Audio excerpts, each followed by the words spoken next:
জীবনের এই পর্যায়ে এসে জীবনকে আমি এতটুকুই বুঝেছি যে জীবন আসলেই ধৈর্য ছাড়া কিছুই না। কেউ ছেড়ে গেলে ধৈর্য, কেউ রাগ দেখালে ধৈর্য, কেউ খারাপ কথা বললে ধৈর্য, কেউ চরিত্রের উপর আঙ্গুল তুললে ধৈর্য, কিছু চাইলে ধৈর্য, কিছু না চাইলেও ধৈর্য। মূলত ধৈর্য ধরাটা দরকার। ধৈর্য ধরা ছাড়া আর আমাদের কোনো উপায় নেই। যে যত বেশি ধৈর্যশীল, জীবন তার জন্য তত বেশি সহজ। জীবনের শেষ বয়সে এসে মনে হবে এক হাত জমিনের জন্য প্রতিবেশীর সঙ্গে ঝগড়া করাটা ছিল ভুল। রাত জেগে স্বপ্ন বুনে কারো সাথে চ্যাট করাটা ছিল ভুল। কাউকে কষ্ট দিয়ে কঠিন কথাটা বলা ভুল ছিল। দুর্বল কাউকে ভয় দেখিয়ে নিজের ক্ষমতা দেখানো ভুল ছিল। শেষ বেলায় মনে হবে ক্লাসের সবচেয়ে মেধাবী ছাত্র না হলেও জীবনে খুব বড় ক্ষতি হয়নি। টাকা রোজগার করতে না পারলেও বড় কোনো ক্ষতি হয়নি। জীবনের শেষ সময়ে এসে কষ্ট ছাড়া একটু স্বাভাবিক মৃত্যু হবে, সেটাই যেন শেষ চাওয়া হবে। শেষ বেলায় মনে হবে মানুষের দোয়াটাই ছিল সবচেয়ে মূল্যবান সম্পদ, যেটি আমি অর্জন করতে পারিনি।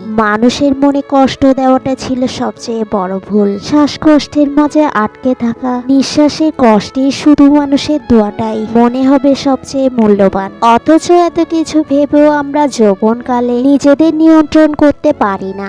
অবশেষে নিজের পথ পরিবর্তন করে ফেললাম। মানুষের কাছে অনুভূতি প্রকাশ করা বন্ধ করে দিলাম। মানুষের কাছ থেকে আশা করা ছেড়ে দিলাম। নিজেকে শক্ত করলাম, শান্ত করলাম, নিজের সাথে যুদ্ধ করলাম। দিন শেষে বুঝতে পারলাম রবের কাছে প্রকাশ করেছিলাম নিজের মনের গোপন কথা। তিনি কমিয়ে দিলেন মনের সব ব্যথা।